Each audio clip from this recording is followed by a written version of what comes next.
Amen.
ክቡር አባታችን ተክለ ሃይማኖት አስቦ ወዮልኝ ወዮታ አለብኝ። ሁለተኛው ዳኛ በመጣ ጊዜ በዚያች ቀን ምን እመልሳለሁ? የሰማዩ አባቴ ፈቃድ ከሚሰራ በቀር ወደ መንግሥተ ሰማያት የሚገባ የለም ያለውን ቃሉ አላሰብኩምና ለወይኔ ያ ጊዜ ወዴት እሸሻለሁ? ከያው እግዚአብሔር ከቁጣው በፊትስ ወዴት እሄዳለሁ?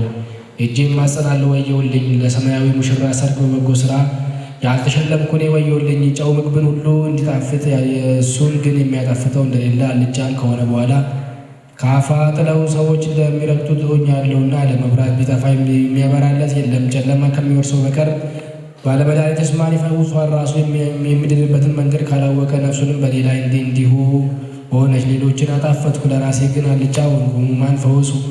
ሕሙማንን ፈወስኩ፣ ለራሴ ግን ሕመምተኛ ሆንኩ። ለዓለም አበራሁ፣ ለራሴ ግን ጨለምኩ። ለዓይኖች እንቅልፍን ለቅንድቦችም ማንጎላጅትህን አትስጣቸው ያለውን የነቢዩን ቃል ደግሞ ለነፍሱ አሳሰባት። እንደ ወፍ ከድፊት እንደ ኩፌ ከወጥመድ ከጥፋትም ሁሉ ትድን ዘንድ ያለውን ያሳስባት ነበር። ይህንንም ተናግሮ በገዳሙ ውስጥ ግራ ቀኙን እጁን ለመዘርጋትና ለመቆም የሚያበቃውን የኃይል ቦታ ትቶ በውስጥ በኩል 8 ስለታም ጦሮች፣ 2 በፊቱ 2 በኋላም 2 በቀኙ 2 በግራው እነዚህ ሰውነት የሚወጉትን ተከለ። ከዚህም በኋላ ሰውነቱ ደከመ፣ ለእርጅናም ደርሶ እንደ ቀድሞ ወንጌልን ዞሮ ለማስተማር ባይቻለው፣ ስለዚህ በአንድ ስፍራ መቆምን ወደደ። ከዋሻውም ገብቶ ፈጽሞ የገድልን ጣዕም እንደማያውቅና ዛሬ እንደሚጀምር ሆኖ አዲስ ገድል ጀመረ። በበትር በእጆቹ ሳይመረኮዝ እንደተተከለ አምድ ቆመ። የእግዚአብሔር ስፍራውን የያዕቆብ አምላክ ማደሪያ ውስጥ ካገኝ ድረስ ከመኝታ ከአልጋም አልጠጋም። ለዓይኖቼም እንቅልፍ ለቅንድቦቼም ለፊትም እረፍትን አልሰጥም አለ። ከበዓቱ ሳይወጣ ሌሊትና ቀን ቆመ፣ አልተቀመጠ፣ ወደ ግራና ወደ ቀኝም አልተንቀሳቀሰም። ውሃውን ቅጠል ቢሆን ከቅዳሜና ከእሑድ በቀር በዚያ ወራትም ምንም አልቀመሰም። እህል ግን ከመነኮሰ ጀምሮ እስከ ተሞት ድረስ አልቀመሰም። ፀሐይንም ጨረቃንም ከዋክብትንም በጋና ክረምትንም ቡቃያና አበባውንም ፍሬውንም አላየም። ዓይኖችም ሳሉት እንደ ዕውር፣ ጆሮችም ሳሉት እንደ ደንቆሮ የሚናገር የተከናወነ አንደበት እያለው እንደ ድዳ ሆነ። ከምስጋና በቀር ምንም አይናገርም። ሌሊትና ቀንም እግዚአብሔርን አመሰገነ። ዓለምን እንደ ነቢያትና እንደ ጉድፍ ቆጠረው። ከክርስቶስ ጋር እንደተሰቀለ ሆነ። ልቡናው ዘወትር ወደ አየር የተመሰጠ ነበር። እንዲህም ባለ ገድልም ብዙ ዘመን ኖረ። ቁመትንም ከበዛ ወዲህ አንዲቱ የእግሩ አገዳ ተሰበረችና ደቀ መዛሙርቱም አንስተው አክብረው በሰበን ጠቅልለው ከመንበሩ እግር በታች ቀበሯት። ከዚህም በአንዲት እግሩ 7 ዓመት ቆመ። ከእነዚህም 4 ዓመት ውሃ አልጠጣም። ድካም በማብዛት እንደ ነቢያት ወንጌልን በማስተማር እንደ ሐዋርያት በመግረፍ እንደ ሐዋርያት በመገረፍ እንደ ሰማዕታት አጥንቱ ከሥጋው ጋር እስኪጣበቅ ከሰውነቱን ማለቅ ብዛትና የሚያቃጥለው ላብ እንደ ደም ዥረት በማፍሰስ ከስግደቱ የተነሳ የሰውነቱን መለያ እስኪቆጠር ድረስ ተባይቶውን በመያዝ እንደ መነኮሳት ሆኖ መንፈሳዊ መገዛቱን ለመጨረስ ቆርጦ ተነሳ። ጸሎቱም እንደማይደርቅ ውሃ ምንጭ ወይም እንደ ትንፋሽ ሌሊትና ቀን የእንባውን ማወራረዱ ያለ ልክ ነበር። ከሁሉ ግን የሚበልጠው ስራው የሥጋ ፈቃዱ መተውና መንፈስ ቅዱስን የተሞሉ አባቶች የከለከሉትን ውዳሴ ከንቱን መናቅ ነው። እንደዚህ ባለ ስራ ሳለ ለስም አጠራሩ ስግደት የሚገባው ጌታችንን ኢየሱስ ክርስቶስ ወደ እርሱ መጣ። ለስም አጠራሩ ስግደት የሚገባት በሁለት ወገን ድንግል የምትሆን እመቤታችን ቅድስት ድንግል ማርያም አክብራው 15ቱ ነቢያት፣ 12ቱ ሐዋርያት፣ ብዙዎቹ የሰማይ ሰራዊት፣ የመላእክት አለቆችም የብርሃን ልብስ ይዘው መጡ። ብፁዕ አባታችንንም ፈጣሪው እንዲህ አለው፣ ወዳጄ ተክለ ሃይማኖት ሆይ እንዴት አለ ለድካምና ከሐዘን ወደ ዘላለም ድሎትና ወደ ዕረፍት ከባርነት ወደ ነፃነት ላወጣ ወደ አንተ መጥቻለሁ። መታሰቢያን ለሚያደርግ ስሜንም ለሚጠራ ሁሉ እኔ እስከ 10 ትውልድ ምረዋለሁ ብዬ በእውነት እነግርሃለሁ። ቤተክርስቲያንንም ለሰራ ለሰማይ የመንግስት ቤት እኔ እሰራለታለሁ። የገድልህንም መጽሐፍ ላጻፈ አንተንም በመተማመን ላጻፈ በሰማይ በሕይወት መጽሐፍ ስማቸውን እኔ እጽፋለሁ። በስም እንግዳ የተቀበለውን እንግዳ ሆኖ ወደ እኔ በመጣ ጊዜ እኔ እቀበለዋለሁ፣ በቤቴም ጥላ አሳርፈዋለሁ። በስምህ ለተራበው ያበላ የሕይወትን እንጀራ እኔ አበለዋለሁ። በስምህ ለተጠሙት ያጠጣውንም ከጎኔ ከፈሰሰው ደም ምንጭን ያጠጣዋለሁ። ደስ ብሎት በዓልን ያከበረውን ሁሉ በሺው ዓመት ሁላ ከአንተ ጋር እኔ አስቀምጠዋለሁ። በስምህ የታረዘውን ያለበሰ የሚያበራውንም የብርሃን ግምጃን ያለብሰዋለሁ። ለቤተ ክርስቲያንም ነጭ ስንዴና ሜሮን ዘቢብና ዕጣን የሚያገባውን እኔ ጸሎቱን እሰማዋለሁ፣ ኃጢአቱንም ይቅር እለዋለሁ።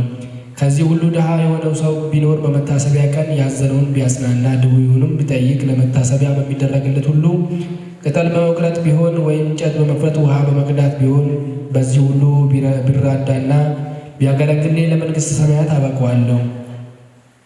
ከሩቅ ከቅርብም ቢመጣ ወደ መቃብር የሄደውን እኔ ወደ መቃብሬ ወደ ኢየሩሳሌም እንደሄደ ቆጥረዋለሁ። በመታሰቢያ ቀን ሥጋዬን ደሜንም የተቀበለውን ስማቸውን የተጠራውን ገድላቸውን የተነገረውን ልጆቼ ጋር እኔ ደምረዋለሁ። ሥጋዬን ደሜንም መቀበል ባይቻለው ከመታሰቢያ ማዕድ የወደቀውን ፍርፋሪ ቢበላ እኔ ኢየሱስ ቃሌ የማይታበለው በሰማያዊት ኢየሩሳሌም በባለሟልነት እንዲቀርብ ስልጣን እሰጠዋለሁ። ስለ ሃይማኖቱም በመንግሥተ ሰማያት ከአንተ ጋር አኖረዋለሁ። አንተ ከተቀበርክበት ቤተ ክርስቲያንም በታነጸበት ቦታ የተቀበረ ሁሉ በእኔ ዘንድ ዋጋ አለው። ገሃነመ እሳትንም ከቶ ስሙ በሕይወት መጽሐፍ ያልተጻፈው ሁሉ በቦታ አይቀበርም። ከጉር እስከ ሸምን ወንዝ ድረስ የተቀበረውን ሁሉ ምሬልሃለሁ። ለአንተም ለዘላለም መታሰቢያ ይሆን ዘንድ ቃል ኪዳንን ሰጠሁ። እነሆ መቀዳደምህን ጨረስክ፣ ሃይማኖትንም ጠበቅ። በጥቂቱ የታመንክ የሆንክ ቸር ባሪያ ሆነ። እንደ ባህር አሸዋና እንደ ሰማይ ከዋክብት ብዛታቸው ስለማይቆጠረው ከአንተም በኋላ ስለሚነሱት ስለ ብዙዎቹ ልጆች በ15ቱ የገነት ሀገሮች በ5ቱ መንግሥተ ሰማያት ላይ እሾምሃለሁ አለው። ዳግመኛም ጌታችን ዓይኖቹንም አንስቶ በገዳሙ ላይ የተመለከተ እግሩ የማይታወቅ ደመና ጽንፍ እስከ ጽንፍ ረቦ በበታችሁም ነጫጮቹና ቀያዮቹ ወፎች አየ። ቁጥራቸውም እጅግ ብዙዎች ነበሩ። ብፁዕ አባታችን ተክለ ሃይማኖትም ጌታችንን አቤቱ ይህ የማየው ምንድን ነው አለው። ይህም የምታየው መንፈስ ቅዱስ ነው። በዚህች ገዳም ላይ እንደዚህ ይረባል፣ ለዓለም እስኪያልፍ ከእሷ አይርቅም። እሊህ በታች የሚንቀሳቀሱ ወፎች በውስጧ በመንፈስ ቅዱስ ከአንተ የሚወለዱ ልጆች ናቸው አለው። ብፁዕ አባታችንም ሥጋዬ ይቀበር ዘንድ ወዴት ታዛለህ አለው። ጌታችን ኢየሱስም እስከ 57 ዓመት ከዚህ ይቀበራል። ከ57 ዓመት በኋላ ግን ይህቺ ዋሻይቱ ትነዳለች። በዚህች ገዳም አደባባይ በስም ታላቅ ቤተ ክርስቲያንን ለልጆች ሰርተ አስከሬንህን አፍልሰው በውስጡ ያኖራሉ። ይህ በሕይወቴ መንፈስ ቅዱስን በቁርባንና በጸሎት ጊዜም በላይ ይረባል። በውስጧም ደስታና ፍቅር ይሆናል። በሕንፃዋም የጽድቅ መሠረት አድርገዋለሁ። ገዳምን የሚቃረናትን አዳክማቸዋለሁ። ጠላቶቿንም አጎሳቁላቸዋለሁ። በውስጧም ሆነው ጠብ፣ ክርክር፣ አመፅ የሚያነሱትን አጠፋቸዋለሁ። ቃል ኪዳንን አምነው ለሚጠጉባት በውስጧ እገለጥላቸዋለሁ። ጸሎታቸውንም እሰማቸዋለሁ። ከክፉ ሁሉ አድናቸዋለሁ። በላዩዋም ረሃብ፣ የእህል መታጣት፣ የእንስሳ ሞት አላመጣም። እስከ ዘላለም ዕረፍትን እሰጣታለሁ። ድሆችም እህል አጠግባቸዋለሁ። አገልጋዮቿ ካህናትንም ሕይወት አለብሳቸዋለሁ። ጻድቃኖቿም ደስ ይሰኛሉ አለው። ብፁዕ አባታችንም መጠኔ ያይደለውን ይህን ሁሉ ክብር የሰጠኸኝ አቤቱ ለአንተ ክብር ምስጋና ይገባል። ነገር ግን በቸርነትህ ብዛት ሰውን በመውደድህ ነው እንጂ በበጎ ስራዬ አይደለም ብሎ ዳግመኛ አቤቱ ነፍሴን በምን ትለያታለህ አለው። ጌታም በሥራ ሁሉ እነሆ እኔን ተከተልክ። ወዳጄ ተክለ ሃይማኖት ሆይ አሁንም በመንግሥተ ሰማያት መንግሥትን ከኔ ጋር አንድ እንድትስተካከል በሞቴም ልትመስለኝ ይገባል። በጳንጦሱ በጲላጦስ ዘመን እኔ ሰማዕት ሆኛለሁና፣ ነገር ግን ከጠላቱ እጅ አዳምን አድነው ዘንድ እጆቼን እግሮቼን በመቸንከር በመስቀል እንጨት ላይ ተሰቅዬ ሞትኩ እንጂ እንደ ሰው ሁሉ በሌላ የሞትኩ አይደለሁም። ብፁዕ አባታችንም ጌታዬ ወደ ሰማዕትነት አደባባይ ሄጄ በስምህ እንድሞት አዘዘኝ አለው። ጌታም መጋደልንስ ፈጸምክ፣ ከሞት በቀር ምንም አልቀረም አለው። እነሆ በክፉ ሞት በተቅማጥ በሽታ ትሞታለህ። እሷንም እንደ ስቅለቴና ከአንተ በፊት እንደነበሩ ሰማዕታት ደም እቆጥርልሃለሁ። ነገር ግን ለብቻ አይደለም፣ በሕይወት በዚህች ገዳም በተቅማጥ በሽታ የሚሞቱንም ልጆቼንም ቁጥራቸውንም ከሰማዕታት ጋር አደርገዋለሁ፣ መንግሥተ ሰማያትንም ለአንተ እሰጣችኋለሁ አለው። ይህንም ተናግሮ 3 ጊዜ ሳመውና ሰላምታ ሰጥቶ ወደ ሰማይ አረገ። ከዚህም በኋላ አባታችን ተክለ ሃይማኖት ልጆቹን ሁሉ ሰብስቦ የሙሽርነቱ በዓል እነሆ ቀረበ፣ የሰርግ ልብስ በመልበስ ተሸልማችሁ ለመሄድ ተዘጋጁ። የሙሽርነትንም የሰርግ ልብስ እንዳለበሰ እንደ አንድ ሰው ከእግዚአብሔር ጋር ክብር እንደራቀው አትሁኑ። በበጎ ሥራ ያልተሸለመ ሰው ወደ ሰማያዊ ሙሽራ ሰርግ አይገባምና። ጌታዬ ኢየሱስ ክርስቶስ በዚህች ሌሊት በተቅማጥ በሽታ ትሞታለህ ብሎ ነገረኝ። ከእናንተም ከእኔ ጋር የምትሄዱ አላችሁ አላቸው። ለየራሳቸውም ስማቸውን ጠርቶ ነገራቸው፣ ቀኑንም አስረዳቸው። ጌታችንም የሰጠውን ቃል ኪዳን ሁሉ ነገራቸው። ደቀ መዛሙርቱ ሰምተው ደስ ብሏቸው አደነቁ። ከእሱም ስለመለየታቸው ያዘኑ አሉ። በዚህችም ቀን የተቅማጥ በሽታ ገባባቸው። ስማቸውንም የጠራቸው መነኮሳትም በሕመም ተያዙ። ብፁዕ አባታችንም በግልጽ ሲመለከት ከበሽታዎች ሰራዊት አንዲቷ መታ ነደፈችው። የጌታም ፈቃድ ሆነ እንጂ እኔን ለመንደፍ አንቺ የደፈርሽ አይደለሽም። ስላላስፈቀድሽኝ ግን አንቺንም ፈጣሪ ያጥፋሽ አላት። የበሽታውንም ሰራዊት እጅግ ፈሩ። አባታችን በፈቃዳቸው ወደ አንተ የመጣን አይደለም አምላክ ላከን እንጂ፣ ነገር ግን ጊዜያችን ሳይደርስ እንዳታጠፋን እንለምናለን አሉት። ብፁዕ አባታችንም በእኔ የተናገረውን ይፈጸም ዘንድ ጌታዬ እንደላካችሁ አውቃለሁ። ነገር ግን እናንተም ከእናንተም በኋላ የሚነሱትን የኋለኞችን አወግዛችኋለሁ። ልጆቼን ልትገሉ ወደዚህች ገዳም ጌታዬ በላካችሁ ጊዜ ጻድቁን እንጂ አጡን አትግደሉ፣ እንጨቱንም ያለ ፍሬ አትቁረጡ ብሉ እንጂ ደንቆሮውን አትንኩ። ይህም የግዝት ሥርዓት እስከ ዘላለም ሕግ ይሁናችሁ አላቸው። ሁሉም እሺ እንዳልከን ይሁን ብለው አሉት። በዚህ ሕመም በተያዘ ጊዜ ልጆቹ ሁሉ ሴቶችም ወንዶችም ተሰብስበው ብዙ አለቀሱለት። አባታችንም ልጆች አታልቅሱ፣ ነገር ግን የሽማግሌውን አባታችሁን ቃል ስሙ። ከሁሉ አስቀድሞ እምነታችሁን በእግዚአብሔር ላይ ይሁን። በዚህ ሰንሰለት ማሰሪያ እንዳትያዙ።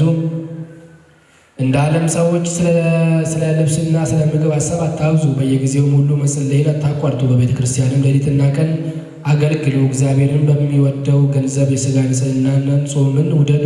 ውዳሴ ከንቱንም የሚቀረውን የዚህን ዓለም ክብር አትውደዱት። እናንተስ የቀደሙትን አባቶች በመከራና በድካም ብዛት ከዓለም የወጡትን በመጋደላቸው ክፉን ሀሳብ ድል የነሷቸውንም ሰሏቸው። ፍለጋቸውን ካልተከተላቸው ልጆቻቸው አትባሉምና፣ በመከራቸውም ካልመሰሏቸው በደስታቸውም አትመስሏቸውምና፣ በድካማቸውም ካልተባበራቸው ወደ ቤታቸው አትገቡም። አባቶቻችንም ያልኳቸው እነዚህ ናቸው። አባ እንጦንስ፣ አባ መቃርስ፣ አባ ጳኩሚስ፣ አባ ዮሐንስ፣ አባ ሲኖዳ፣ አባ በሉዳ፣ አባ ብስንዳ፣ አባ ባኪሞስ፣ አባ አርሳኒ፣ አባ አሞኒ፣ አባ ብሶይ፣ አባ ያሳይ፣ አባ ጳውሊ፣ አባ ፋውሊ ናቸው።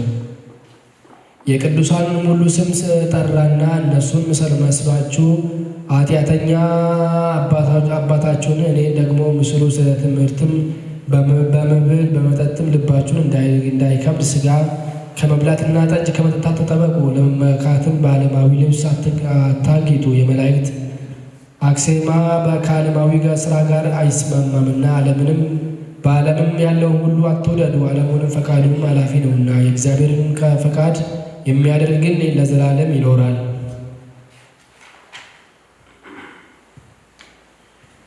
ልጆቼ ሆይ ትሩፋቱን ሁሉ በችኮላ ሰርታችሁ በጎይቱን ሃይማኖታችሁን አስከትሏት ለነፍሳችሁም እንጂ ለሆዳችሁ አትገዙ። ሁላችሁም ወንድማማቻችሁን እርስ በርሳችሁን ተፋቀሩ፣ ከመንፈስ ቅዱስ የሚገኝ ፍቅር ኃጢአትን ያጠፋልና የነፍስንና የሥጋንም ርኩሰት ያንጻል። ይህንንም ብትጠብቁ በእውነት ልጆቼ ናችሁ፣ የሕይወቴንም ፍሬ የምታፈሩ ትሆናላችሁ፣ ወደ እግዚአብሔርም ፊት በክብር ትደርሳላችሁ።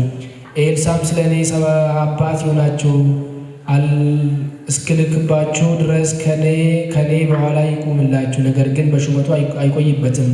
ልጆቼ ሆይ ሰላም ለእናንተ ይሁን። እንግዲህ ወዲህ ግን ተሰናበትኳችሁ። የእግዚአብሔር ፍቅሩ የክብሩን ባለሟልነት የረዳትነቱም ሀብት ዘወትር ከኔና ከሁላችሁም ጋር ይሁን።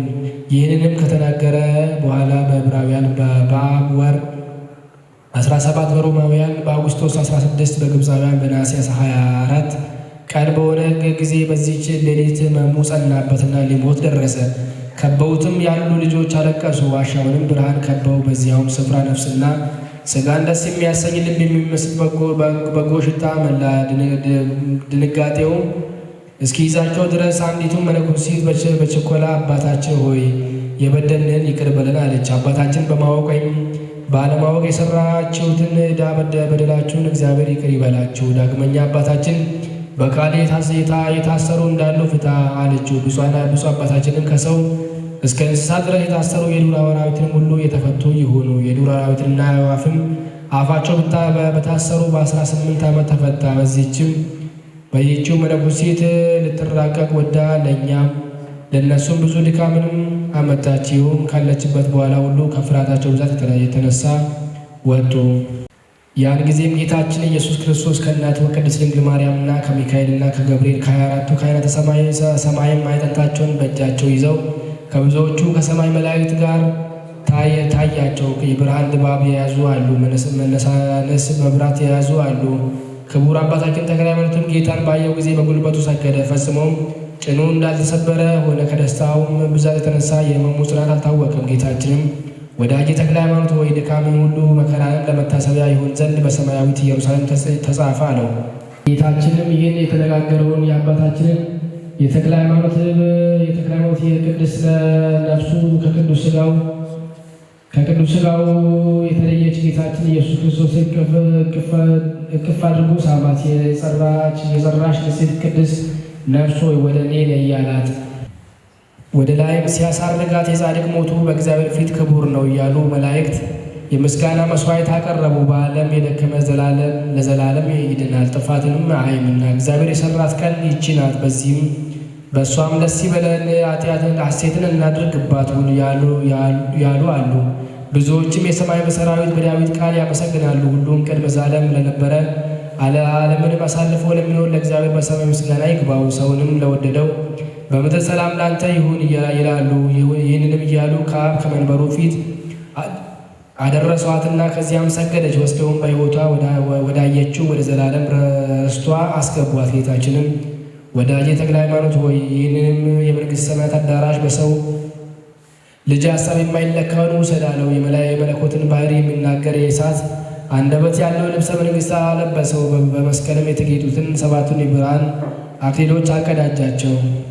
እነዚህ ሰባቱ አክሊሎች አንዱ ስለ ቀናች ሃይማኖት፣ አንዱን ሃይማኖትን ለማስተማር ስለ መዞር፣ አንዱ ስለ ደምን መፍሰስ፣ አንዱ ጣዖታትን አጋንንትን ስለ ማጥፋት፣ አንዱ ወደ ኢየሩሳሌም ስለ መውረድ፣ አንዱ በመቆም ብዛት ስለተሰበረው እግርህ፣ አንዱ ስለ ጾምና ስለ ልቡና ንጽሕና ነው አለው። በአምስቱ መንግሥተ ሰማያት በ15ቱ አህጉረ ገነት ላይ ሾመው። አስቀድሞ ተስፋ እንደሰጠው ልዑል ክቡር በሚሆን ዙፋን ላይ ያስቀምጠው። ልጆቹ ግን መንፈሳዊ አባታቸውን አምላካዊ ረዳታቸው አጥተዋልና በዚሁም አለቀሱ። ለካህናት ለሊቃውንት ለሊቃነ ጳጳሳት እንደሚገባ በማኅሌት በዝማሬ ገንዘው አክብረው ቀበሩት። እንደዚህ ያለውን ገናና እንደምን እናገነዋለን? እንደዚህ ያለውን ክቡር እንደምን እናከብረዋለን? እንደዚህ ያለውን ልዑል እንደምን ከፍ ከፍ እናደርገዋለን? ለጌታም የታመነ የሆነውን ስም አጠራሩ በበጎ የቆመውን የመዓዛ ሽታ እንደተወደደ ሽቱ የሆነውን የነገሩ ጣዕም በስሙም በሁሉ ከፍ አፍ እንደ ማር ጣዕም የሆነውን ከእናቱ ማኅፀን ጀምሮ የተመረጠውን እንደዚህ ያለውን አባት እንደምን እናከብረዋለን? በሰውና በእግዚአብሔር ዘንድ የተወደደ ስለ ገርነቱና ስለ ሃይማኖቱ መረጠውና እግዚአብሔር የሚወደውን አደረገ። የተባረከና የተመሰገነ ዘር የሚናገሩበትን ስም ተሰጠው። ሥጋውም በክብር ተቀበረ። የሚያውቁትና በፍቅሩ የሚያጌጡት የተመሰገኑ ናቸው። ብፁዕ አባታችንም እንደተናገረው አባታችን ኤልሳዕን አበምኔት አደረጉ። ስማቸውንም የጠራ ልጆችንም በክብር አረፉ። ቁጥራቸውም 14 ናቸው። ልመናው አማላጅነቱ ከሁላችን ጋር ይሁን ለዘላለሙ አሜን።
ሞቱ ለጻድቅ በቅድመ እግዚአብሔር።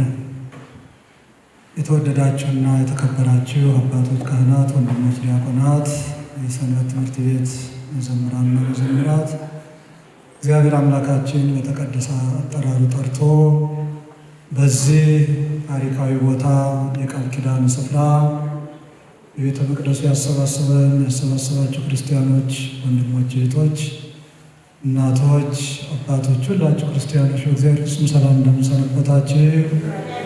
እንኳን ለአባታችን ለአቡነ ተክለ ሃይማኖት ለእናታችን ለቅድስት ክርስቶስ ሰምራ ሌሎቹም ቅዱሳን ለሚታሰቡበት ለዚህ ታሪካዊና ታላቅ የቃል ኪዳን በዓል በሰላም በሕይወት በጤና አደረሳችሁ አደረሰን። አምላካችን ቅዱስ እግዚአብሔር ከዚህ ዕለት ስላደረሰ ስሙ የተመሰገነ ይሁን። እንደምን አደራችሁ? ደከማችሁ? ደክማችኋል? እንግዲህ ወኃይልሰ በደዌ ይሃልቅ፣ ሥጋዊ ኃይል በድካም በውጣ በውረድ መንፈሳዊ አገልግሎትን በማገልገል ያልቃል፣ መንፈሳዊ ኃይል ደግሞ በአገልግሎት ይበረታል ይላል ሐዋርያው ቅዱስ ጳውሎስ። ስለዚህ የትናንቱ ጉዞ ቢያደክመንም እዚህ ደግሞ ያሰብንበት ደርሰን ይህ እግዚአብሔር ቸርነት ነው። እንደምታውቁት ሰው መነሻውን እንጂ መድረሻውን ያውቃል። አስቦ ይነሳል እንጂ መድረሻውን ያውቃል የት እንደሚደርስ። ምክንያቱም ስንት ኪሎ ሜትር እንደሆነ ቦታውን አውቆ ነው የሚጓዘው። ግን ከቤቱ ይነሳል፣ በመካከል ምን እንደሚገጥመው በሰላም አድርሰኝ ብሎ ጸሎት አድርጎ እግዚአብሔር ተማጽኖ ከመውጣት ውጭ በመካከል ሳይደርስ ምን እንደሚገጥመው ያውቃል? አያውቅም። እንግዲህ ያን ሁሉ እግዚአብሔር ቦታ እያስጎበኘ ዋናውን መንገድ አስትቶ ሌላውንም አካባቢ እንድንጎበኘው እየኮረኮንቹ እያዞረ በሰላም ጠብቆ አባታችን በአቡነ ተክለ ሃይማኖት ቃል ኪዳን ካሰብነው ደርሰን አረፍ ብለን እንደ አይነት ጸጋ የታለ በእውነት ለአባቶቻችን። የእስክንድርያ ቤተ ክርስቲያን የእኛም ቤተ ክርስቲያን ከዛ ነው የመጣችው፣ ስርዓቱ የመጣው እዛ ነው እና ወደ አባቶቻችን ቤት ነው የመጣ ነው። ወደ አባቶቻችን ቤት ስንመጣ ደግሞ እናት አባት ልጁን ሲቀበል በምን አይነት መልኩ ነው እንደምታውቁት? አንጥፎ ጎዝጉዞ አርዶ ጋርዶ አመቻችቶ ነው ይህ ሲመጣና በዛ መንገድ ነው የተቀበሉን። እግዚአብሔር በዕድሜ በጤና ይጠብቅልን። በእውነት ይህንን ቦታ ያቀኑትን እኔ በእውነት በየቦታው በምንሄድበት ሰዓት ያ ቦታ እንደው አይደለም የተገኘው። ቅድሚያ ያን ቦታ አስተካክለው የተገኙትን አባቶች ያለፉትን በነፍሳቸው በክብር ያስቀምጥልን፣ በሕይወት ያሉትን ዕድሜና ጤና ይስጥልን ብለን ልንጸልይ ያስፈልጋል። እኔ ኬንያ ስመጣ መጀመሪያ የመድኃኔዓለም ቤተ ክርስቲያን ሳይ በእውነት መጀመሪያ ይህን አስበው አርቀው አስበው ያን ቤተ ክርስቲያን እዛ የተከሉትን ሰዎች ነው እንደው በሕይወት የሌሉትንም እግዚአብሔር በክብር ያሳርፋቸው፣ በሕይወት ያሉትንም በዕድሜ ይጠብቃቸው፣ በጤና ይጠብቃቸው ብዬ ያመሰገንኩት። ምክንያቱም ያ ባይኖር ምን መጽናኛ ነበር። አሁንም እዚህ የመጣ ነው በምድረ በዳው እኮ አልሄድንም። ብዙ ደስ የሚያሰኝ ዓይን የሚማርክ ብዙ ደን ያለበት ብዙ አጸድ ያለበት ብዙ አረንጓዴ ያለበት ቦታ እያየን የመጣ ነው አይደለም? ለምን በዛ አልቀረንም? እዚህ አካባቢ ደስ ይላል፣ እዚህ እንደር ለምን አላለም? ይህ ታሪካዊ ቦታ ስለሆነ ቤተ ክርስቲያን ስለሆነ የቃል ኪዳን ምድር ስለሆነ እና ዋጋ ከፍለው ነው እንዳያደርገው የተመቻቸው ቤተ መቅደሱ ሁሉ ለእኛ አስረክበው ዕድሜና ጤና ይስጥልን። አሁንም ክቡር ሞቱ ለጻድቅ በቅድመ እግዚአብሔር። የጻድቅ ሰው ሞት የደግ ሰው ሞት ሞቱ እረፍቱ በእግዚአብሔር ዘንድ የከበረ ነው ይላል ቅዱስ ዳዊት በመዝሙር 115 ቁጥር 15 ላይ ክቡር ሞቱ ለጻድቅ በቅድመ እግዚአብሔር። የደግ ሰው እረፍቱ የጻድቅ ሰው እረፍቱ በእግዚአብሔር ዘንድ ምን ያለ ነው? ምን ያለ ነው? የከበረ ነው፣ ያማረ ነው፣ የተወደደ ነው፣ የተወደደ ነው ይላል። እውነት ነው። በዛ አንጻር ደግሞ ሞቱ ለኃጥእ ጸዋግ ይላል። መቼም ንጽጽር የሌለ የለም። የኃጢአተኛ ሰው፣ የክፉ ሰው፣ እግዚአብሔርንም ሰውንም ሲያሳዝን የኖረ ሰው ሞቱ አሟሟቱ ደግሞ የከፋ ነው ይላል በዚሁ አንጻር ሌላ ቦታ ላይ።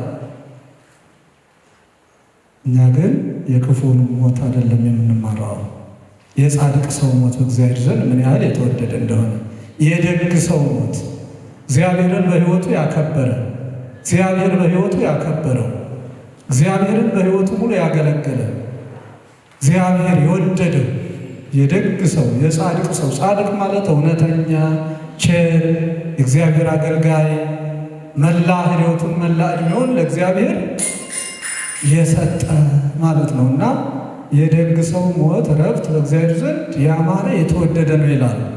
ዛሬ አባታችን የጻድቁ መላ ሕይወታቸውን ለእግዚአብሔር የሰጠ ስለ ጌታችን ስለ አምላካችን ስለ መድኃኒታችን ስለ ኢየሱስ ክርስቶስ ጌትነት አምላክነት ሲመሰክሩ ሲያስተምሩ የኖሩ ከክፉዎች ጋር አጋንንት ካደረባቸው ሰዎች ጋር ከጣዖት አምላኪዎች ጋር ሲታገሉ እነዛን ከጨለማ ከኃጢአት ወደ ብርሃን ወደ ክርስቶስ ለማምጣት ብዙ ሲያስተምሩ ሲደክሙ የኖሩ ታላቅ አባት ናቸው አቡነ ተክለ ሃይማኖት። እንግዲህ እሳቸውን እንደው ሙሉ ትምህርቱን በዚች ሰዓት አይደለም እዚሁ ውለን ብናደርግ ገድላቸውን እያነበብ አንዘልቀው፣ ብዙ ነው። ጸሐፊዎቹ እንኳን ገድልን ሲጽፉ በውስጡ ምንድን ነው ያስቀመጡት? ከብዙ ታሪካቸው ከብዙ ገድላቸው ከብዙ መልካም ስራቸው ትንሿን ጨልፈን ጻፍንላችሁ ለበረከት ይሆናችሁ ዘንድ አንብባችሁ ተረድታችሁ የእናንተም የሕይወታችሁ መሪ የሆናችሁ ዘንድ በቃል ኪዳናቸውም ትባረኩና ትጠበቁ ዘንድ አክብራችኋቸው ወዳችኋቸው እሳቸውን አብነት አድርጋችሁ ሰማያዊ በረከትን ታገኙ ዘንድ የቃል ኪዳን ልጆቻችሁ ተሆኑ ዘንድ ከብዙ ጥቂቱን ጻፍንላችሁ ነው ያለው እና አባታችን አቡነ ተክለ ሃይማኖት በመጀመሪያ በስዕለት የተወለዱ ናቸው አይደለም? በስዕለት አባታቸው ጸጋ ዘአብ ካህን፣ እናታቸው እግዚአርያ የካህን ባለቤት፣ ሁለቱም የተቀደሱ እንደ ዘካርያስና እንደ ኤልሳቤጥ ደጋግ ነበሩ። ልጅ አልነበራቸውም። ታሪካቸው ሰፊ ነው። እግዚአብሔር በብዙ ፈተና ውስጥ አሳልፉ። ሞተለሚ የሚባል ጨካኝ የዳሞት አካባቢ ገዥ ነበረ። ካህኑ ጸጋ ዘአብ ቅድስት እግዚአርያ ወዳሉበት ወደ ምድረ ጽላልሽ ሄዶ እግዚአርያን ማርኮ የካህኑን ባለቤት ወሰዳት። ካህኑን ጸጋ ዘአብን ወታደሮቹ እያባረሩ ሊገድሉ ሲሉ ጦር እየወረወሩበት ሲደርሱበት ዘሎ ከባህር ገባ። ጸጋ ዘአብ ይላል ቅዱስ ሚካኤልን ከልባቸው ይወዱ ነበረ። ገናናውን መልአክ በየወሩ ዝክሩን ይዘክሩ ነበር፣ መታሰቢያውን ያደርጉ ነበረ። ካህኑ ጸጋ ዘአብና ቅድስት እግዚአርያ። ካህኑ ጸጋ ዘአብ ተወርሮ ከባህሩ ገባ ከጦሩ ለማምለጥ።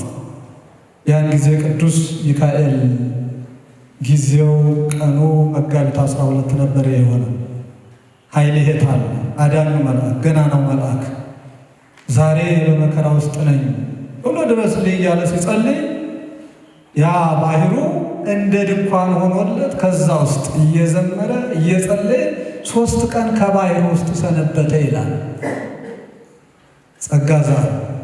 ይህን ለማያምን ቢነግሩት ተረታ ተረት ሊመስለው ይችላል፣ ግን በመጽሐፍ ቅዱስ ተመዝግቦ የለም። ዮናስ ባህሩን ተወውና በአሳ አንበሪ ሆድ ውስጥ ስንት ቀን ሰነበተ? 3 ቀን እዛ ውስጥ ከአሳ አንበሪው ሆድ ውስጥ ሆኖ እየጸለየ ነው የሰነበተው።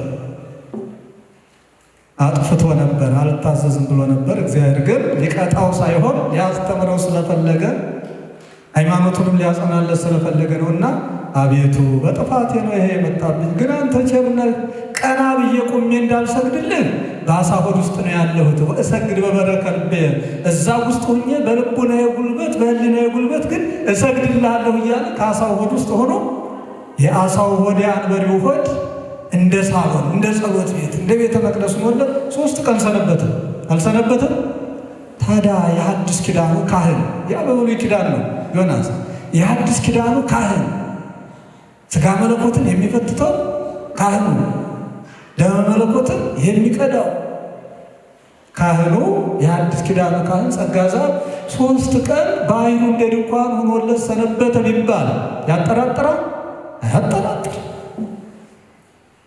3 ቀን ከሰነበተ በኋላ ቅዱስ ሚካኤል መጥቶ አይዞህ ይሄን ያደረግኩልህ እኔ ነኝ፣ እኔን ታምነህ እኔን ወዳጅ አድርገህ ባሕሩን ከፍሎ እስራኤልን እኮ በደረቅ መሬት ያሻገረ መልአክ ነው አይደል? ይህ መልአክ ያሳፍረው እንዴ? በል ናውጣ ብሎ ወጣው። በቃ ባሕር በልቶት ቀርቶ ነው እያሉ ቤተሰቦቹ በውጭ ሆነው እየተጠባበቁ ሳለ አስከሬኑን ምናልባት ባሕሩ ቢያወጣው ቢያንሳፍፈው እያሉ ሲጠባበቁ ካህኑ ዘካርያስ እንደ ፀሐይ እያበራ፣ ካህኑ ጸጋ ዘአብ እንደ ፀሐይ እያበራ ወጣ። ከዛ በኋላ ወደ ሀገሩ ተመለሰ። ባለቤቱን እግዚአብሔርን ግን የንጉሥ ወታደሮች ማርከው ወስደው ለሞተ ለሚል ያጋባት ብዙ ዝግጅት ተዘጋጅቶ፣ እሷ ግን እያለቀሰች ከተማረከች ጀምሮ እያለቀሰች አይዞሽ የቤተ መንግሥቱ ንግሥት ልትሆኝ በንግሥታቱ ሁሉ ላይ ሊሾምሽ ነው ንጉሡ እያሉ ምግቡን ቢያመጡላት መጠጡን ቢያመጡላት በፍጹም እያለች እንባዋ ምግብ ሆኖ አሰነበተ ይላል። ሰርግ ተዘጋጀ። እሷ እንዲህ እያለች ትጸልይ ነበር። አቤቱ አምላኬ ሆይ ከደጉ ካህን ሥጋህን ደምህን ከሚመግበው የመንግሥተ ሰማያትን ቁልፍ ከሰጠኸው በጴጥሮስ በኩል ከሰጠኸው ከዛ ከደጉ ጻድቅ ከካህኑ ከዘካርያስ ልጅ ስጠኝ ብዬ ነበር የለመንኩ። ያውም ቢሆን የምትሰጠኝ ልጅ ከደጉ ካህን እንኳን ቢሆን አንተን የማያገለግል የማያስደስት ከሆነ ማኅፀኔ እንደተዘጋ ይቅር። ከሰጠኸኝ አንተን የሚታዘዝ እንደ አባቱ አንተን የሚያገለግል ልጅ ስጠኝ ብዬ ነበር የለመንኩ። ያንተ ፈቃድ ሌላ ነው ማለት ነው። ከዚህ ከአረመኔ ከጣዖት አምላኪ ከነፍሰ ገዳይ ልጅ እንደወልድ ነው ፈቃድ ይህስ አይሆን እያለ ከእግዚአብሔር ጋር እየተሟገተች ሰነበተች። የፍቅር ሙግት ይባላል። የፍቅር ሙግት እንዴት ሊሆን ይችላል? በኋላ ነጎድጓድ ከሰማይ መጣ። አውሎ ነፋስ ተነሳ በቤተ መቅደሱ። የሰርጓ ቀን ንጉሡ ወደ ጫጉላ ቤት ሊያስገባት በፈለገበት ሰዓት በነጎድጓድ ድምፅ አስደንግጦ ቅዱስ ሚካኤል በደመና ጭኖ አምጥቶ ካህኑ ጸጋ ዘአብ እሑድ ጠዋት በ22 እንግዲህ የተማረከችው መጋቢት 12 ነው። ከ12 እስከ መጋቢት 22 ድረስ እዛ እያለቀሰች ምግብ ሳትበላ ነው የከረመችው በንጉሥ ቤት። ያ ከ10 ምናምን ቀን በላይ ያለው የሰርግ ድግስ ነበር ሲዘጋጀ ነበር እና ቅዱስ ሚካኤል መጋቢት 22 ቀን እሷን በደመና ጭኖ አምጥቶ ቤተ መቅደሱን ቤተ መንግሥቱን ማለት ነው የሞተ ሌሊት በነጎድጓድ ድምፅ አስደንግጦ ጸጋ ዘአብ እሑድ ጠዋት ቤተ መቅደሱን እያጠነ ሲዞር ንግሥት የመንግሥት ልብስ ለብሳ ስትማረክ ያለበሰችው ልብስ፣ ምክንያቱም ንጉሡ ንግሥት ሊያደርጋት ስለነበር አስቀድሞ የወርቅ ልብስ አልብሷታል። ያን እንደለበሰች ነበር ማርኮ ያመጣትን በደመና ጭኖ ያመጣት ቅዱስ ሚካኤል። ከዛ በሴቶች መቋሚያ ቆማ የንግሥት ልብስ ለብሳ እያጠነች ሲዞር አያል። ብቻዋን ንግሥት ብቻዋን አትሄድም። ብዙ አጃቢዎች፣ ብዙ ደንገጠሮች ያስፈልጓታል። ይህቺ ንግሥት ከየት የመጣች ናት? ብቻዋን የንግሥት ልብስ ነው የለበሰች፣ የወርቅ ልብስ ነው ብሎ እያደነቀ ዞሮ አጥሞ ሲወጣ አሁንም ቁማለች። ከየት መጥተሽ ነው አላት። እነጋገራት። ታሪኩ በእውነቱ ብንውል አያልቅም። የት ነው የመጣሽው? ሳይሽ ንግሥት ትመስኛለሽ፣ ነገር ግን ደግሞ አጃቢ የለሽ፣ አልባሽ የለሽ፣ ፕሮቶኮል የለሽ፣ ብቻሽን ነው የመጣሽ። ከየት ነሽ አለ። አይ እኔማ ጸጋ ዘአብ የሚባለው ካህን ሚስቱ ተማርካ ስለሄደች ብቸኛ ስለሆነ ለሱ ሚስት ትሆኛለሽ ተብዬ ከእግዚአብሔር ዘንድ ታዝዤ ነው የመጣሁት አለችው። አማተብ ካህን ምንስ ብትማረክ ካህን ሌላ ሚስት ያገባ? እንኳን በሕይወት እያለች ሲሆን እግዚአብሔር ምስጢሩ ድንቅ ነው። አምጥቶ ሊሰጠኝ ይችላል። ባለቤቴ አጽናኝን፣ አረጋጊ። ያም ባይሆን ደግሞ ከእሷ ሌላ ካህን ከሚስቱ ሌላ አያገባም። ይህንን ክፉ ሀሳብ ካንቺ ያርቅልሽ። እኔ እኮ እንደው ምን ሆነሽ ነው ብቻሽን እዚህ የቆምሽ ብዬ ነው ብሎ አነጋገራት። ብዙ ከተወያዩ በኋላ ራሷን ገለጠችለት። ክንንዋን ስትገልጽ እግዚአብሔር ናት። በጉልበቷ ወድቆ እሷም ከጫማ ወድቃ የእግዚአብሔርን ቸርነት ወተዘያ ነው ነገራቸው ለእግዚአብሔር የእግዚአብሔርን ቸርነት ተወያዩ። እሱም ያደረገለትን ቅዱስ ሚካኤል ያደረገለትን እግዚአብሔር በመልአኩ አድሮ 3 ቀን በዓይኑ እንደ ድንኳን አድርጎ አሰንብቶ በሰላም እንዳወጣው በሰላም ወደ አገልግሎቱ እንደመለሰው እሷን ደግሞ ቅዱስ ሚካኤል በነጎድጓድ ድምፅ ያን ተአምር አድርጎ ምንም ከንጉሱ ጋር ሌላ ነገር ሳይፈጠርባት እንደመለሳት ተነጋገሩ። መጋቢት 24 ቀን ከአገልግሎት በኋላ እያችሁ መጋቢት ስንት ቀን ነው የተገናኙት? መጋቢት 22 ቀን 22 ቀን። ከዛ ከ2 ቀን በኋላ መጋቢት 24 ቀን እንግዲህ ሥጋው ደግሞ ከተቀበላችሁ በኋላ ከምንጣፍ የምትለዩ ስንት ቀን ነው? ስንት ቀን ነው? እንደተቀበላችሁ ሙሉ ምንጣፍ ላይ መተኛት ይቻላል እንዴ? ከ2 ቀን በኋላ መኝታው ቅዱስ ነው። የክርስቲያኖች መኝታው ቅዱስ ነው፣ ግን ለአክብሮተ ሥጋው ደግሞ ዘካርያስም እንደዚሁ ነው። ኤልሳቤጥ ጋር የመልአኩን ምስራት ከሰማ በኋላ አገልግሎቱን ጨርሶ ከ2 ቀን በኋላ ነው በ3ኛው ቀን ዮሐንስ ተጸነሰ። አሁንም ካህኑ ዘካርያስ በ22 አገልግሎቱን ፈጽሞ ወደ ቤቱ ገባ። በ24 ከ2 ቀን በኋላ አባታችን አቡነ ተክለ ሃይማኖት ተጸነሱ። ብዙ ራእይ አይተዋል። ገድሉ እንደሚነግረን ስለ ራእዩ አሁን አንዘረዝረው። ያን የፈለገችው ልጅ ስጠኝ ብላ የለመነችው ከማን ነበረ? እግዚአብሔር ከማን ነበር? ከካህኑ ነበረ። የተመኘችው አልቀረባትም። እግዚአብሔር የተመኛችሁትን የተመኘነውን አያስቀርም። ምናልባት ጊዜው ሊዘገይ ይችላል። ለምን? ጊዜ ገቢ ለእግዚአብሔር። እግዚአብሔር ስራውን የሚሰራበት ጊዜ አለ። እኛ ባሰብንበት ሰዓት አይደለም የሚሆነው። እንደዛ ቢሆንማ እኔ ከጥር ጀምሮ እዚህ ቁጭ ነበር የኔ ያቆይ ነበር።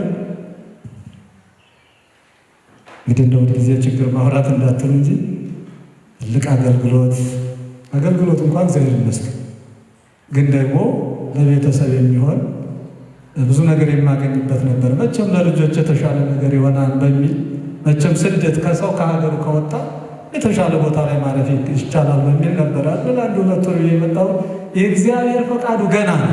ለዚህ ነው እኛ ባሰብነው አይሆን፣ እግዚአብሔር ባሰበው። እግዚአብሔር የፈቀደው ሰዓት ሲደርስ ጸጋ በዛብና እግዚአብሔር ቅዱስ የሆነ ልጅ የራስ ፀጉሩ የዓለም ሀብት ሁሉ መጠኑ የማይሆን እንዲህ ያለ ልጅ አባታችን አቡነ ተክለ ሃይማኖት ተጸነሱ። መጋቢት 24 ጽንሰታቸው ነው። ታኅሳስ 24 ተወለዱ። በተወለዱ በ3 ቀናቸው የሕፃንነቱ ዘመኑ እንዳለፈ ነፍስ እንዳወቀ ሰው እጃቸውን ቀና አድርገው በአንቃይዶ አሐዱ አብ ቅዱስ አሐዱ ወልድ ቅዱስ አሐዱ ውእቱ መንፈስ ቅዱስ ብለው የሥላሴን አንድነት ሦስትነት አመሰገኑ ይላል። በ3ኛ ቀናቸው እግዚአብሔር ይሳነዋል። ድንጋይ የሚያናግር አምላክ ከማህፀን እነ ኤርምያስን ከማህፀን ቀድሻለሁ መርጫለሁ የሚል አምላክ በ3ኛው ቀን እንዳመሰግኑት ቢያደርግ በአርአያው የፈጠራቸውን ተክለ ሃይማኖትን ያስደንቃል። ለማያምኑ ተረታ ተረት ሊመስላቸው ይችላል። ድንጋይን የሚያናግር ነው አምላካችን። በ3ኛው ቀን አመሰገኑ የሥላሴን አንድነት ሦስትነት። ከዛ በኋላ እንግዲህ እየተማሩ በ15 ዓመታቸው ብሉይ ሐዲስን ፈጸሙ። ከዛ በኋላ የኔ አገልጋይ ነህ ከዚህ በኋላ ወንጌልን ዙረት ታስተምራለህ፣ ኢትዮጵያን በብርሃን ትምህርት ታበራለህ። ብዙ አምልኮተ ጣዖት የሚፈጽማቸውባቸው አካባቢዎች አሉ፣ ብዙ ልቡናቸው የጨለመባቸው አሉ። እነሱን አስተምረህ የኔ የመንግስት ወራሾች ታደርጋለህ ብሎ መልአኩን ልኮ ይህንን የምስራች ነገራቸው። ቤታቸው እንደተከፈተ የሚመጸውቱትን የቤተሰቦቻቸውን ሀብትና ንብረት መጽውተው ቤቱ እንደተከፈተ እኔ ቤቱ ከፍቼ እንደወጣው አንተ የሰማይ ቤት ክፈትልኝ ብለው እዛ በኋላ በየገዳማቱ እየዞሩ በአማራ ሳይንት 10 ዓመት ከአባ በጸሎተ ሚካኤል ገዳም 10 ዓመት እያገለገሉ ወፍጮ እየፈጩ አጋንንትን እያወጡ እንደው አባ በጸሎተ ሚካኤል አንድ ክፉ ጋኔን ገጠማቸው ይላሉ በገድላቸው ላይ። እዛ አባ በጸሎተ ሚካኤል ገዳም አማራ ሳይንት ታላቅ ጻድቅ ናቸው ደግሞ አባ በጸሎተ ሚካኤል። ከዛ እያገለገሉ አቡነ ተክለ ሃይማኖት ወጣቱ ነው እንደ ሽማግሌ ነበር ሁሉም የሚያከብራቸው ትሕትናቸውን እያየ። ሰውን የሚያስከብረው ሽበቱ ብቻ ነው እንዴ? ሽበት አስርጎም እኮ የሕፃን የልጅነት ስራ ይሰራል። እሳቸው ግን ወጣት ሆነው ልጅ ሆነው እንደ ሽማግሌ ነበር የሚያስቡት የሚከበሩት ሌላውን የሚያከብሩት። እና አንድ ጋኔን ያደረበት ሰው ከሩቅ አገር አስረው ተብትበው እጁን እግሩን አስረው ያመጣሉ ቤተሰቦቹ ወደ ገዳሙ። ያ ተንኮለኛ ሰይጣን ነው። ሰይጣን ምንጊዜም ተንኮለኛ ነው። የዚህ ደግሞ የባሰበት ተንኮለኛ ነው። ከገዳሙ በር ሲደርስ የ2 ቀን መንገድ እኮ ነው። አስረው ተሸክመው በእንጨት ይዘው መጥተው ቤተሰቦቹ ጸበል ሊያስጠምቁ ከገዳሙ በር ሲደርስ ተነስቶ ጋኔኑ በዛው በበር ውጭ ይቀራል። ከዛ ሲገባ ለምን ነው የምታስሩኝ? እኔ ጤነኛ ሰው ነኝ ብሎ ያስቸግራቸዋል። ሲያዩት ሲያጠቁት አስገብቶ እኔ ጤነኛ ነኝ ይላል። ደግሞ ተመልሶ ወደ ቤቱ ሲሄድ ያድርበታል መንገድ ጠብቆ። የዚህ ተንኮለኛ ሰይጣን ጋኔን ምስጢር ያልተገለጸላቸውም አባ በጸሎተ ሚካኤል ደግሞ በ3ኛው ቀን ይዘውት ይመጣሉ አስረው ተብትበው። አሁንም እንዲህ እያለ ከውጭ ይቀራል። በኋላ ምንድን ነው ነገሩ? አንተ ተክለ ሃይማኖት እንደ ልጅ ያኛው አባት ስለነበሩ ይሄ ምስጢር አልተገለጸልም፣ እስኪ ወደ እግዚአብሔር አመልክት አሏቸው አባታቸው አባ በጸሎተ ሚካኤል። በኋላ ሲጸልዩ አቡነ ተክለ ሃይማኖት የሰይጣኑ ተንኮል ተገለጸላቸው። አባቴ ጸሎት ትርዳኝ፣ ይህንን ርኩስ መንፈስ እንደተጫወተብን እጫወትበታለሁ አሉና ከገዳሙ ራቅ ብለው ሄዱ። እነዛ ሰዎች ተሸክመው ይዘው ሲመጡ እሳቸው መንገድ ሰብረው በሌላ መንገድ ካለፉ በኋላ ከወደዛኛው መንገድ ይመጣሉ። እነሱ በመጡበት መንገድ ሰውየው ከበር ሲደርስ ለቆታን ያሰይጣል። ለቆት ሲጠብቅ ጤናማ ሰው ነው። መቼም ጋኔን ከለቀቀው ሰው ጤናማ ነው የሚሆነው አይደል? እኔ ደህና ነኝ ለምን ነው የምታስሩኝ ይላቸዋል። ምን ደህና ነህ? አስረን ስንት መከራ ይዘን የመጣ በስንት መከራ። በኋላ እዛ ተመልሼ ወደ ቦታ ይዤ እጠብቃለሁ እስከሚወጣ ብሎ ወደ ኋላ ሲል ያ ሰይጣን ተክለ ሃይማኖት ከወደ ኋላ ደረሱበት። ሊሸሽ ላማተቡበት አስለፍልፈው ወደ አባታቸው ወደ አባ በጸሎተ ሚካኤል ይዘውት መጡ። ያን ሰይጣን ሁለተኛ እንደ አይነት ተንኮል እንዳይሰራ ሁለተኛ ጠብቆ እንዳያድርበት አድርገው ያን ሰይጣን ቀጥቅጠው አባረሩት ይላል። እና እስከዚህ ድረስ ገና በወጣትነታቸው ጋኔን የማውጣት ስልጣን፣ ድውይ የመፈወስ ስልጣን የተሰጣቸው አባት ናቸው። ከዛ ወደ ሐይቅ ቅዱስ እስጢፋኖስ ነው የሄዱት ለመመንኮስ መልአከ እግዚአብሔር እየመራቸው። እኔ እዛ ሐይቅ ቅዱስ እስጢፋኖስን ታውቁታላችሁ? ደሴ ሐይቅ ደሴት ውስጥ ያለ ታላቅ ገዳም የአቡነ ኢየሱስ ገዳም። ከደብረ ዳሞ የምንኩስናው ስርዓት ወደ አማራው ሀገር ወደ መካከል ያመጡት አቡነ ኢየሱስ መንፈሳዊ ዩኒቨርሲቲ የቀደመው የሚባለው የሚታወቀው እሱ ነው። ከዛ ሲሄዱ መልአኩ ቅዱስ ሚካኤል ነው መሪያቸው፣ ፊት አውራሪያቸው፣ መንገድ መሪያቸው፣ አቅጣጫ ጠቋሚያቸው ከፊታቸው እየሄደ እና ከዛ ከባህሩ ዳር ሲደርሱ ጀልባ የለም ሲያዩ በምንድን ነው የምንሻገሩ ብለው ሲጨነቁ በልና እዚህን እንዳላሻገር ይህን ቦታ እየመራ ያመጣው አለና ቅዱስ ሚካኤል ና ተከተለኝ አላቸው። እዛ ረፍ ብለው ነበር ከባህሩ ዳር ቅዱስ ሚካኤል እየመራ ባህሩን እንደ የብስ እየተቀጠቁ አቡነ ተክለ ሃይማኖት እየተከተሉ በባህሩ ላይ እንደ የብስ ተሻገሩና ወደ ገዳሙ ገቡ ይላል። ወደ ሐይቀ እስጢፋኖስ ገዳም። ይህንን ማድረግ ለእግዚአብሔር ይሳነዋል? እስራኤልን በደረቅ ባህር ያሻገረ አምላክ አሁን ያን ባህር አጽንቶላቸው ቅዱስ ጴጥሮስ እኮ በቅዱስ ወንጌል ጌታችን ኢየሱስ ክርስቶስ በባህር ላይ ሲራመድ ቅዱስ ጴጥሮስ አየውና እኔም እንዳንተ በባህሩ ላይ እንደ ደረቅ መሬት ሆኖልኝ ባህሩ ጸንቶልኝ ወደ አንተ ልምጣ አለው። ና በፍጹም እምነትን አለው። ቅዱስ ጴጥሮስ ከጀልባው ዘለለና በባህሩ ላይ እንደ ደረቅ መሬት ይራመድ ጀመር በሃይማኖቱ ጸንቶ። ቅዱስ ወንጌል እኮ ነው የሚነግረን። በኋላ ማዕበል ሞገድ ከወደፊቱ ባህሩን ሲያናውጸው ቅዱስ ጴጥሮስ ደነገጠ። ልሰጥም ይሆን ይህ ማዕበል ሞገድ ሊያሰጥመኝ ይሆን ብሎ ደነገጠ።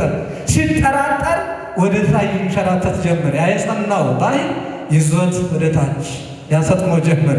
ጴጥሮስ ሃይማኖቱን ለቀቀ፣ ውሃውን ባሕሩን ለቀቀው ይላሉ በተርጉማኑ። ሰው ሃይማኖቱን ሲለቅ ጸጋው ይለቀዋል።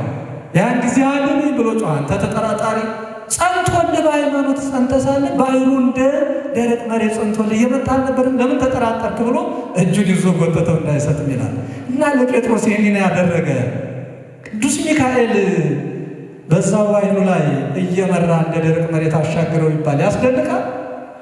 ያው እኮ ተክለ ሃይማኖት ታላቁን አባት እና እዛ ከባሕሩ ዳር አረፍ ብለው ነበርና ዘንጋቸውን ትተው ተሻገሩ ይላል። ረስተዋት ያ ቦታ አሁን ዘንጋቸውን የረሱበት አካችን ይህንን የቃል ኪዳን አባት ስለሰጠን ስሙ ለዘላለም የተመሰገነ ይሁን። ከ24ቱ ሰዓት ካህናተ ሰማይ ጋር እዛ ገደም እያሉ ተነጥቀው አጠኑ ይላል። ከመላእክት ጋር ማጠን ወበእንተዝ ሰማዮ መልአከ በእንተ ንጹሕ ሰው ሲበቃ ስለ ንጽሕናው ስለ ቅድስናው መልአክ ተብሎ ይጠራል። ከመላእክት ጋር ምድራዊ መልአክ ነው አጠኑ ሰማያዊ።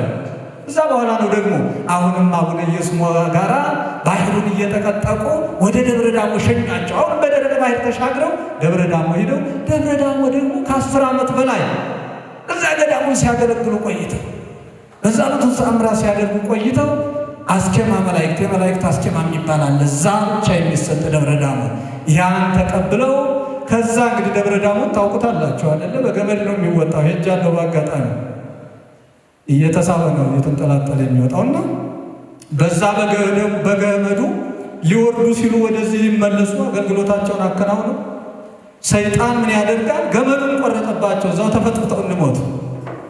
ያን ጊዜ ነው 6 የጸጋ ክንፍ ተሰጣቸው። ስዕላቸው ላይ እንደምናይ ገመዱ ቢቆረጥ ምን ተሰጣቸው? እንዳይወድቁ የእግዚአብሔር አገልጋዮች እግዚአብሔር ዝም ይላቸው። ሰይጣን ይህን ስራ ሲሰራ በዚህ ገደል ፈጥፍጬ ልላቀቅ ብሎ ነበር ሰይጣን። 6 የጸጋ ክንፍ ተሰጣቸውና በጸጋ ክንፍ እየበረሩ በደብረ አባይ ገዳም ሁሉ እየተዘዋወሩ ቆይተው ወደ ሸዋ መጡ። እንግዲህ በዚህ ያደረጉትን ተአምር ሁሉ እየተዘዋወሩ በምድረ ዳሞት እነ ሞተለሚን እናታቸውን የማረከውን የማይገባ ስራ አስቦባት የነበረውን ያን ጣዖት አምላኪ ሞተለሚን ከነ ሰራዊቱ በብዙ ተአምራት አሳምነው ስምህን ስጠኝ እንግዲያስ ክርስቲያን ካደረግከኝ ፍስሐ ጽዮን የሚል ስም ተሰጥቷቸው ነበረ። አቡነ ተክለ ሃይማኖት የመጀመሪያ ስማቸው ፍስሐ ጽዮን፣ የጽዮን ደስታ። ጽዮን ማለት ድንግል ማርያም ናት። የድንግል ማርያም ስጦታ ድንግል ማርያም ደስ ያሰኘችን በዚህ ልጅ ነው ሲሉ ፍስሐ ጽዮን ብለዋቸው ነበር። ይሄ በጣም ደስ የሚል ስም ነው። ክርስቲያን ካደረግከኝ ስምህን ስጠኝ አለው። ምን ችግር አለ? ስማ ያልቅ ሰጥቻለሁ ብሎ ሞተለሚን አሳምነው ፍስሐ ጽዮን የሚል ስማቸውን ሰይመው ብዙ ታምራት አድርገው እንግዲህ ከዛ በኋላ ብዙ አገልግሎት ከፈጸሙ በኋላ ወደ ገደል ወርዷቸዋን ሞተለሚን በንብ ቀፎ አድርጎ እግዚአብሔር ቅዱስ ሚካኤል እየተቀበለ ከዛ ሁሉ ወደ እሳት ጨምረዋቸዋን። እሳቱም አላቃጠላቸው። ያላደረጉባቸው ክፉ ነገር የለም። ይህን ሁሉ ታግሰው ንጉሱን ከነ ሰራዊቱ አሳምነው ምድረ ሸዋን አጠቃላይ ኢትዮጵያን ዙሮ አስተምረው ኮከበ ኢትዮጵያ የኢትዮጵያ ኮከብ ነው የተባሉት። ደግሞ አቡነ ተክለ ሃይማኖት የተወለዱት በአቡነ ገብረ መንፈስ ቅዱስ ጸሎት ነው ይላሉ አባቶቻችን። ከብህንሳ መጥተው ከግብፅ መጥተው አባታችን አቡነ ገብረ መንፈስ ቅዱስ ኢትዮጵያን እየተዘዋወሩ ሲያዩ በተለይ የደቡብ አካባቢ በጣዖት አምልኮ ተውጦ አስተማሪ አጥቶ የታሪክ ሀገር የነበረ እና እባክህ ለዚች ሀገር እኔ ባህታዊ ነኝ ተዘዋውሬ እንዳላስተምር በቤቱና ማሳለፍ ነው የምፈልገው። ይህችን ሀገር ተዘዋውሮ የሚያስተምር ይህን ጣዖት የሚያጠፋ ይህን ሕዝብ ወደ አንተ የሚመልስ መንግስትን የሚያወርስ እባክህ አንድ ሐዋርያ አስነሳላት እያሉ አቡነ ገብረ መንፈስ ቅዱስ ይጸልዩ ነበር ይላሉ። በሳቸው ዘመን ነው አቡነ ተክለ ሃይማኖት የተነሱትና አቡነ ገብረ መንፈስ ቅዱስ ጸሎት ነው ለኢትዮጵያ ይህን የመሰለ ብሩህ ፀሐይ ዘኢትዮጵያ የኢትዮጵያ ፀሐይ ተብሎ የተነገረላቸው አቡነ ተክለ ሃይማኖት የተወለዱት። ከዛ በኋላ ደብረ አስቦ ገዳም ወይም ደግሞ ደብረ ሊባኖስ 29 ዓመት ከዛች ከደብረ ሊባኖስ ሳይወጡ በተለይም ከ29 ዓመት 7ቱን ዓመት ደብረ አስቦ ዋሻ ደብረ ሊባኖስ ነው የምታውቁት። ከዛ ቅዝቃዜ ዋሻ 8 ጦሮች 2ቱን በፊት 2ቱን በኋላ 2ቱን በቀኝ 2ቱን በግራ ዙሪያውን 8 ጦሮችን ተክለው ይላል እንቅልፍ እንዳይዛቸው። እችም ሰው ደካማ ነውና ስጋ የለበሰ ይደክማልና ሲደክሙ እንደዚህ ዘወር ወደዚህ ሲሉ ይሄኛው ሲወጋቸው እንዲነቁ፣ ወደዚህ ሲሉ ይሄኛው ሲወጋቸው እንዲነቁ፣ ወደፊት ሲሉ ይሄኛው ሲወጋቸው እንዲነቁ የክርስቶስን ያን ግርፋቱ በጦር መወጋቱ መከራ መቀበሉን እያሰቡ ለኔ ብለህ ነው ይህን መከራ የተቀበልክ እያሉ 7 ዓመት በአንድ እግራቸው ከቁመት የተነሳ ይላል በተሰብረት አገዳ እግሩ አንድ እግሩ ተቆርጣ ሄደች። አቤት ጽናት በእውነቱ! እኛው እንደው ለማስቀደስ እንኳን ለማስቀደስ የቆምንበት ይቅርና አሁን እንኳን አልደከማቸው። የታችኛውም ደግሞ አይ ብዙ ጊዜ ነው ያለኝን አኝቼ ጨርሻለሁ ቶሎ አምጡ እያለ ያቃጭላል አይደለ? ወደ ላይ በሱ ምክንያት ቶሎ ሊያቋርጠውም እንደ እያንዛዙ እነዚህ እንደው የሚል የለም። በህሊና ቁጭ ብለን እንኳን ይደክመናል አይደል? በተለይ 7 ዓመት አንድ እግራቸው ተሰብሮ ወድቋል። ደቀ መዛሙርቶቻቸው ልጆቻቸው አዝነው አልቅሰው ያችን እግራቸውን የተሰበረችውን እግራቸውን አክብረው አስቀምጠዋታል በቤተ መቅደስ። ይህን ሁሉ ሲያደርጉ ደግሞ የሚገርማቸው በሚንቀሳቀሱበት ሁሉ የእመቤታችን የድንግል ማርያምን ጽላት ይዘው ነበር የሚዞሩት። በዛችን በደብረ አስቦ ዋሻ መጀመሪያ ወደዛ ዋሻ ሲገቡ የድንግል ማርያምን ጽላት ይዘው ነው የገቡት ይላል። ምክንያቱም አጽናኛቸው፣ የነቢያት ትንቢት፣ የሐዋርያት ስብከት፣ የሰማዕታት ባለሟላቸው፣ የደናግል መመኪያቸው፣ የባህታውያን ስንቃቸው፣ አጽናኛቸው፣ በበረሃ ሲኖሩ አረጋጊያቸው እመቤታችን ቅድስት ድንግል ማርያም ናትና እሷን ይዘው እሷ እየተማጸኑ 7 ዓመት በአንድ እግራቸው። ከ7ቱ ዓመት 4ቱን ዓመት ትንሽ ውሃ ይቀምሱ ነበር ይላል። 3ቱን ዓመት ግን ምንም ውሃ እንኳን ሳይቀምሱ እንኳን እህል 29 ዓመት በድምሩ በዛ በደብረ አስቦ ዋሻ አገለገሉ። በመጨረሻ እንደሰማችሁት 99 ዓመት ከ10 ወር ከ10 ቀን ሲሆናቸው ለ100 ዓመት ስንት ወር ሲቀራቸው? ወር ከ20 ቀን ሲቀራቸው ለ100 ዓመት እግዚአብሔር እናቱ ድንግል ማርያምን ወዳጆቹ ነቢያትን፣ ሐዋርያትን፣ ቅዱሳን ከሳቸው በፊት የነበሩትን ሁሉ ይዞ መጡ። ወዳጀ ተክለ ሃይማኖት አሁን የምትፈልገውን ጠይቀን ይበቃል። ከዚህ በኋላ ስለ እኔ ብዙ መከራን ተቀብለሃል፣ ብዙ አስተምረሃል፣ ብዙ ወጥተሃል፣ ብዙ ወርደሃል፣ ብዙ ተጋድሎ አድርገሃል፣ ብዙ ጻማ አረፈከ። ከዚህ በኋላ አክብሬ ከድካም ላሳርፈህ ነው፣ ተዘጋጅ አላቸው። እኔ ሌላ ምን ጥያቄ አለኝ?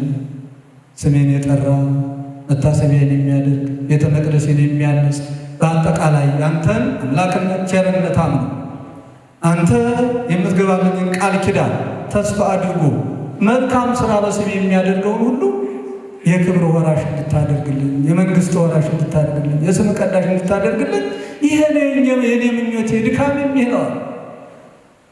እስከ 10 ትውልድ ድረስ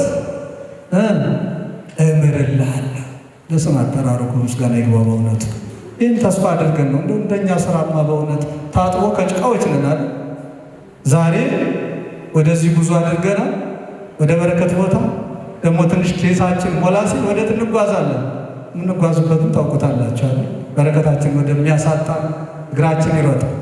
እንደኛ ስራ አይደለም። የቅዱሳን ቃል ኪዳን፣ የእግዚአብሔር ቸርነት፣ የድንግል ማርያም ምልጃ ነው። ጠብቁ። ከውሃ ላይ የተመሰረተች ምድር እንደ ዓለሙ ኃጢአት እንደ ሰው ክፋት ቢሆን ምድር የተመሰረተችው ከምንድን ነው? ከውሃ ላይ ነው አይደል? አንዴ ውሃው በጥብጦ አያሰጥማቱም ነበር።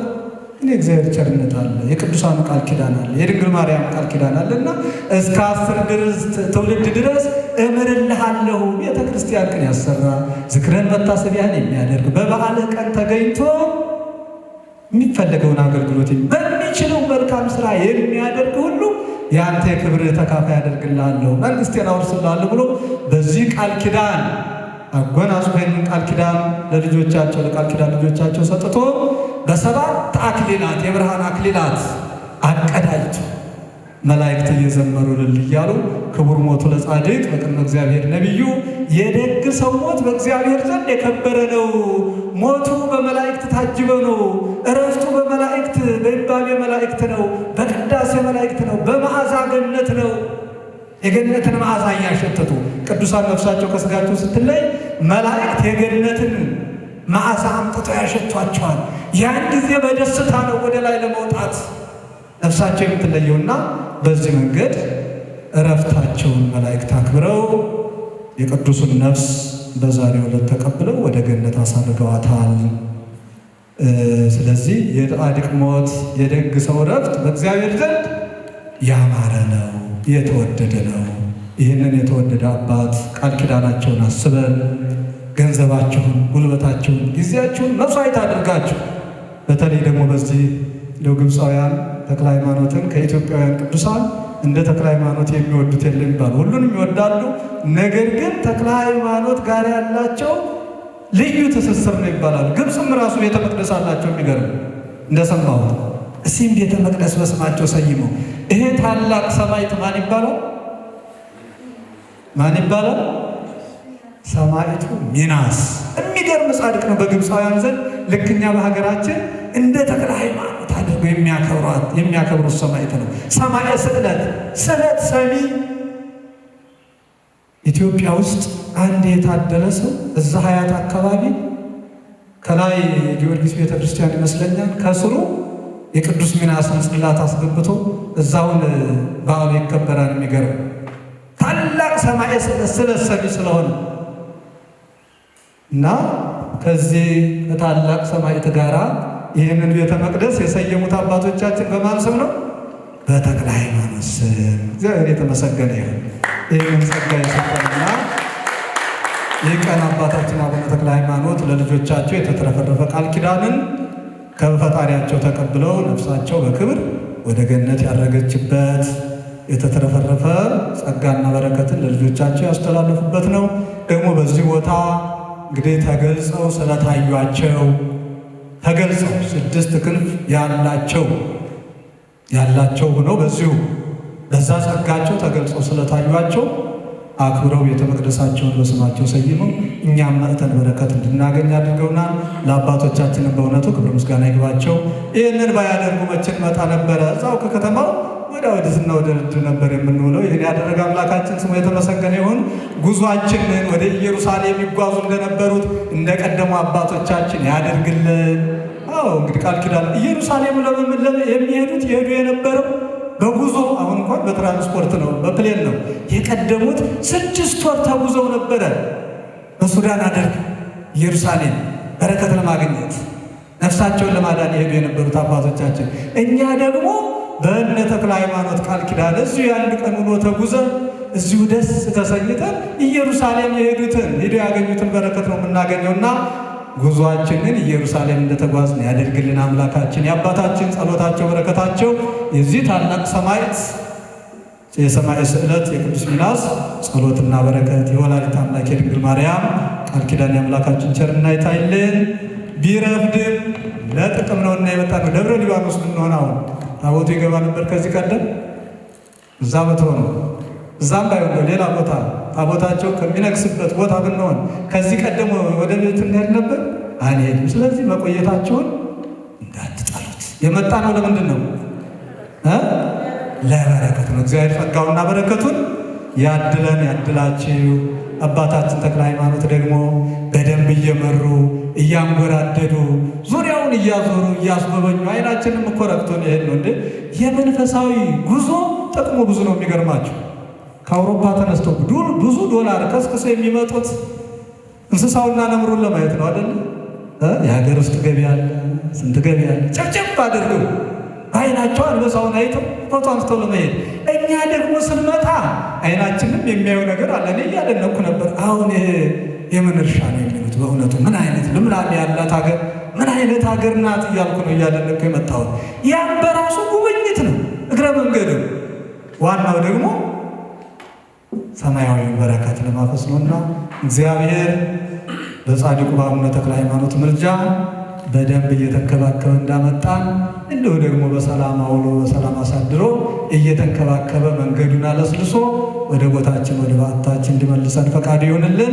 ያስተማረን አምላካችን ስሙ የተመሰገነ ይሁን። የጻድቅ ሰው እረፍት በእግዚአብሔር ዘንድ የተወደደ ነው። እረፍታችንን በሱ ዘንድ የተወደደ ያድርግልን። መቼም አይቀርም፣ ይቆየን።